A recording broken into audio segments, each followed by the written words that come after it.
Woo!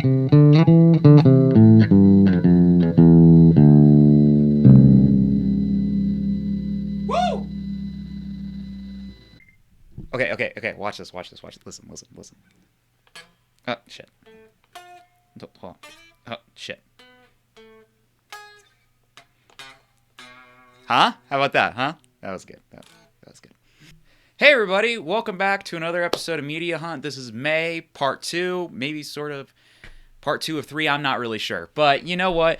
We're here. You may be thinking, hey, this looks kind of similar. In fact, it looks like the shirt Shut the F Up. That's what I'm going to say. I'm not recording these at the same time at all. We've got even more stuff to talk about. Very, very exciting. This is going to be everything else I picked up in May that I didn't do in Columbus, that I didn't get in Columbus. So we're gonna get started right as we usually do with the Vidya games. So we got more PS3 titles. I got Rayman Legends. This is a great little platformer game. We've all Raymanned before, and I will Rayman again with this. Portal 2. I played this quite a bit with my step cousin, which I know is a weird thing to say, but I love this game. This game's great. Thinking with Portals, I still, tell people, like, when I'm doing something and I think of a new way to do it or a good way to do it, I go, oh, now we're thinking with Portals, huh? Yeah, I know that gag. And then Uncharted 2, Honor Among Thieves. This is supposed to be one of the best games ever. It's supposed to be a great place to start with the Uncharted series. I can't wait for everybody in the comment section below to tell me that it isn't, that I should kill myself, and that I'm a disgrace to my ancestors. So yeah, very excited to check this one out. Okay, we're going to talk about a section, or we're going to have a section that wasn't in the last video, which is some movies. We only got 2. We got 2 really good ones. So first off, Wayne's World 2 on 4K. She's a babe.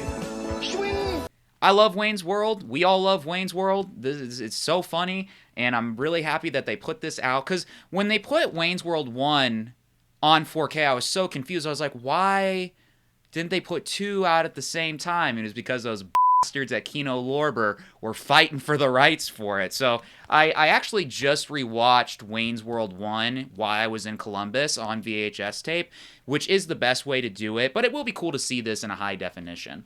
And then next, Peeping Tom. This was out of print for a very, very, very, very long time. And something that the Criterion Collection is doing now that it's really cool is they're taking all of, and you can see on my shelf, they're taking like all of these old print Criterions, like, I don't know. I don't have one on my shelf that has like a recent reprint that was surprising, but like, say for example, I would put pretty good money we're going to see a 4K release of Grand Illusion soon. And they're taking them, they've been out of print forever, and I guess they're buying back the rights or however they do it, and they're releasing it in 4K, which is great. Peeping Tom is such an interesting movie just because of what it's about and when it was made. I can't wait to watch it. If you haven't looked into it at all, look into it. I can't say if it's good or not because I haven't watched it, but the same guy who produced and directed it did The Red Shoes, I believe. Let me just double check myself real quick. Michael Powell. Yes, Michael Powell, Red Shoes, he also did this movie. So, I mean, if you've seen The Red Shoes, you know how good The Red Shoes is, so there's no way this can't be good. Okay, next we're going to jump into CDs, and then we'll close out with records. So we're going to grab these from the floor here. All right. So first off, we've got Michael Jackson, Off the Wall. You can't see him here. He's been dismembered. But we all know, fuck kids, whatever. But this album still rocks. So, especially, I'm gonna rock with you.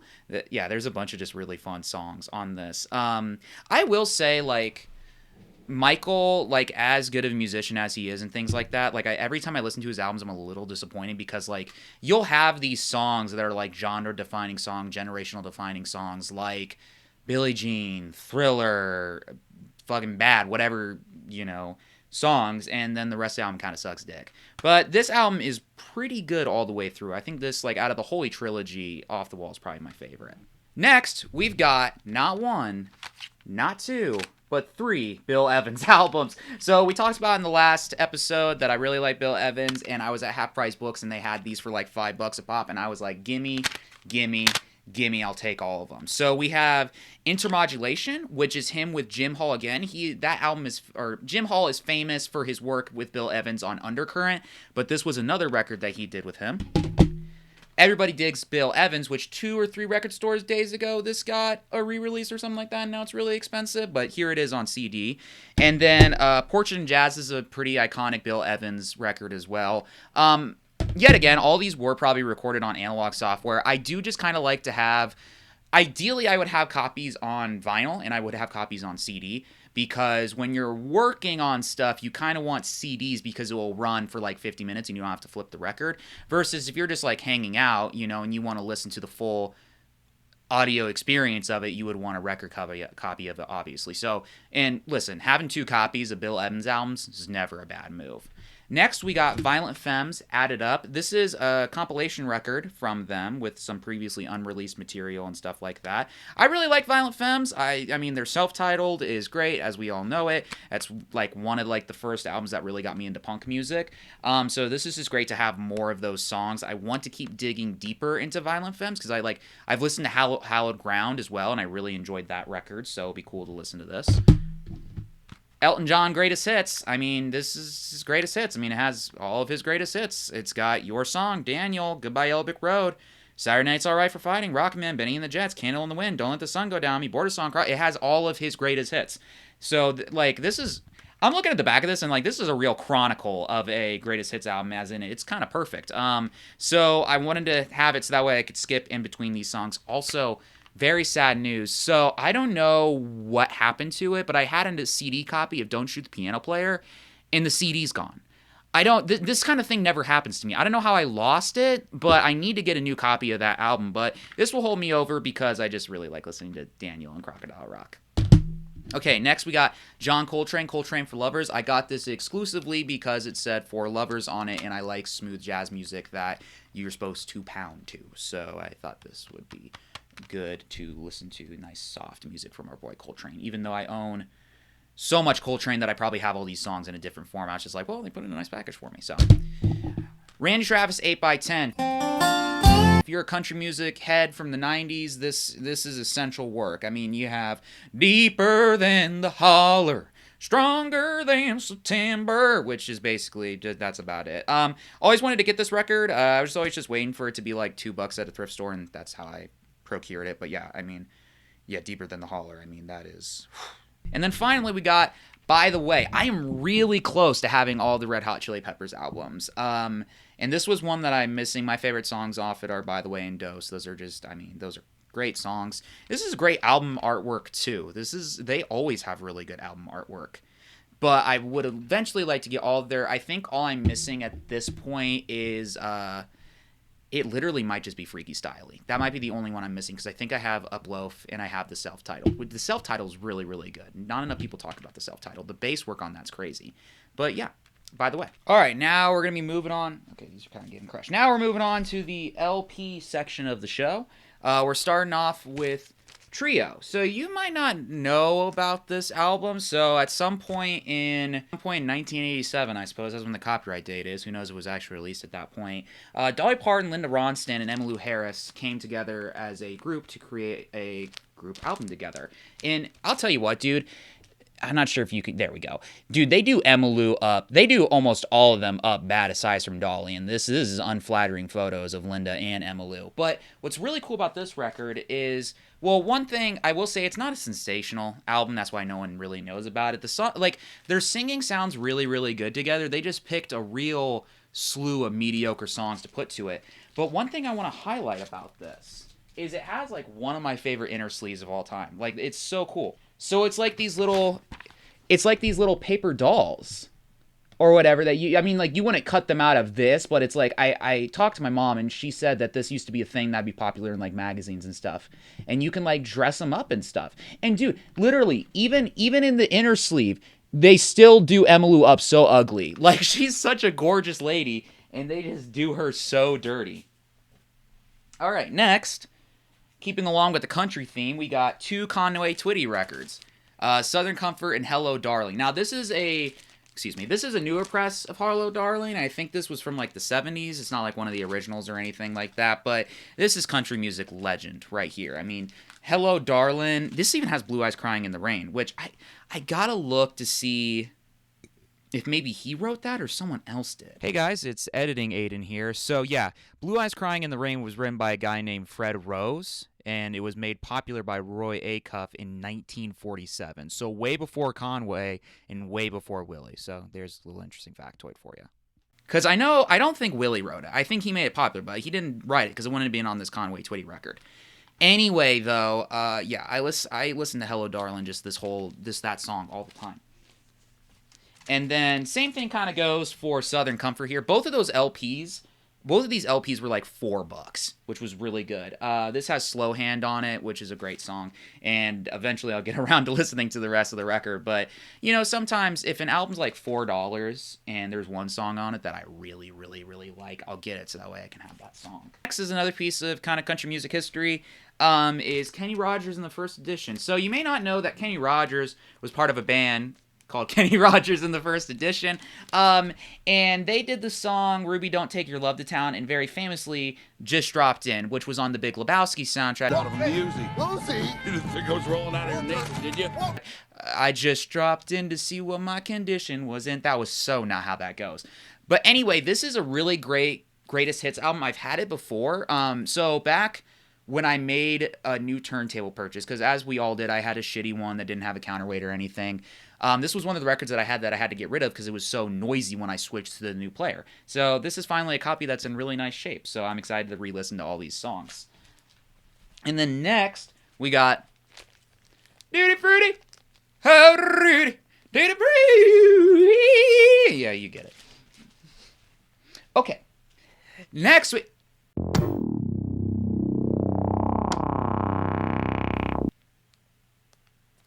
Now, some of you might be thinking, hey, we've seen this guy before.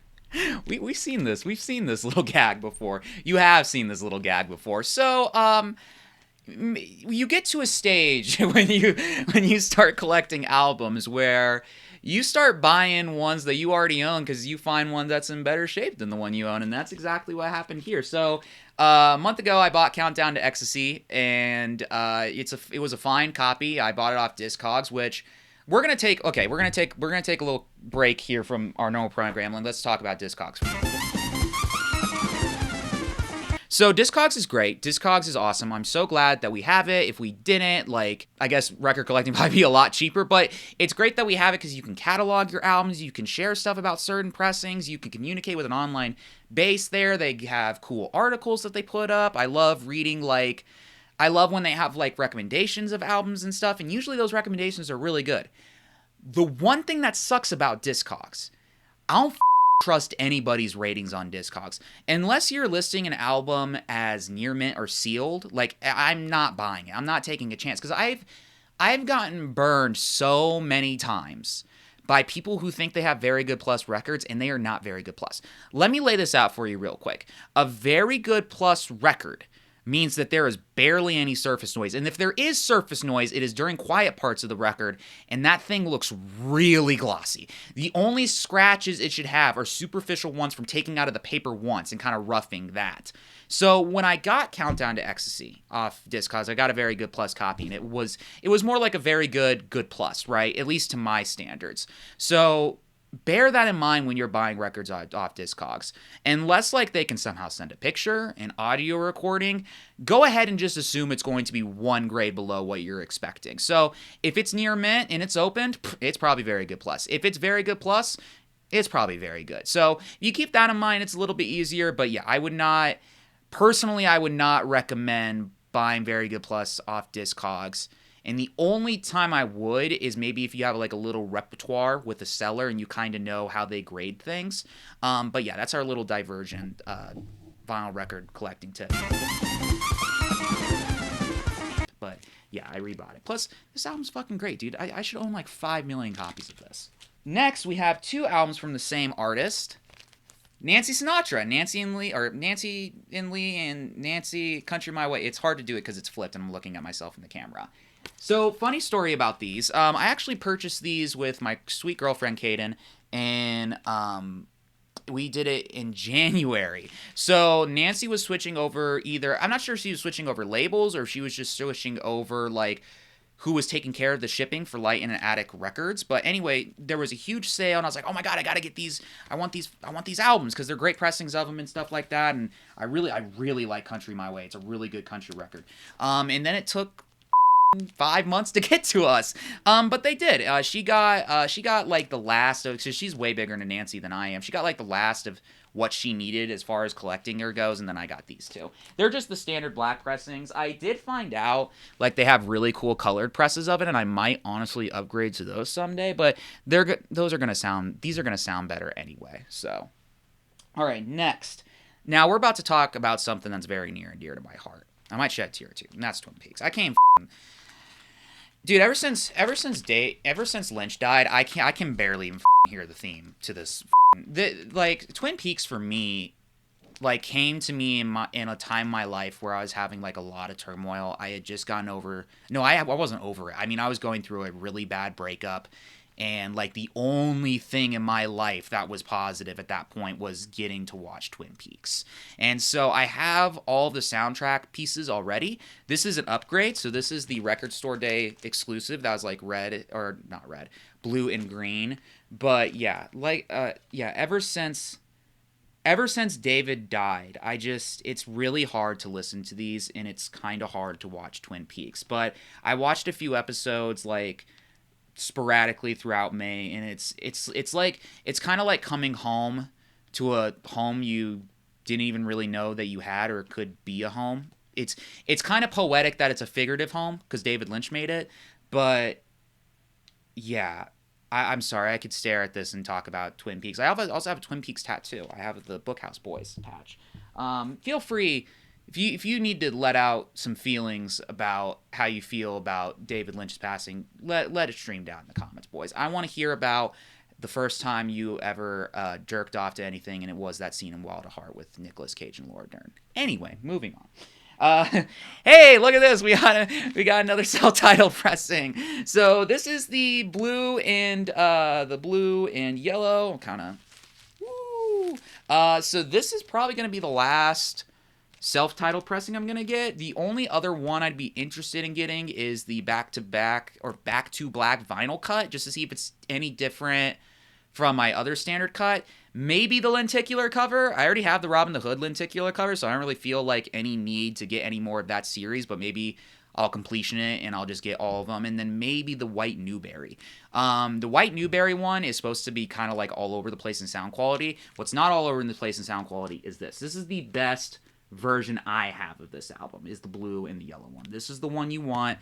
It sounds, I don't know what mastering it's from, I don't know what makes it different than the others, but to me, my ears, this sounds the best. Okay, last up on this program, it is last up on this program, are they're three of the same kind of, three really cool records. They got a cool story behind them. So we've got some old Waylon. We got the one and only Waylon Jennings. Just to satisfy you, Waylon Jennings. And, oh, you saw it. Folk country, bitch. Folk country. So, I saw these on a lot on eBay. And I got them for $20, I think, like something like that. And usually I don't like to buy used stuff off eBay. Because, like I said, I've gotten burned before. But the labels were really clean on the records. They had their inner sleeves. And the person accepted returns. So I was like, we're going to skate it. We're going to skate it. And the records came in, and I'm glad to say I have a very good copy of Folk Country. So if you don't know, this is technically his first full-length record. You had Live at JD's beforehand, which I don't remember if that was on a label or not, and then technically you had some like 7 inches in between there, but this was like the first proper one he did on RCA Victor. This was produced by Chet Atkins, believe it or not.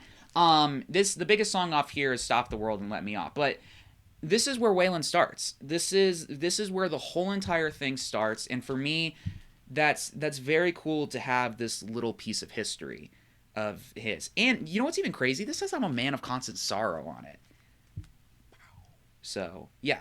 But that's all for this installment of Media Hunt. I really hope you enjoyed, and I hope you're enjoying, this little back-to-back that we just had. Please rate this video 5 stars. Let me know what you thought about my guitar playing. I thought it really did some cool there at the beginning. So, yeah, just make sure you share this with your friends. Don't send death threats to my house about Uncharted 2, and we'll catch you guys later. Bye.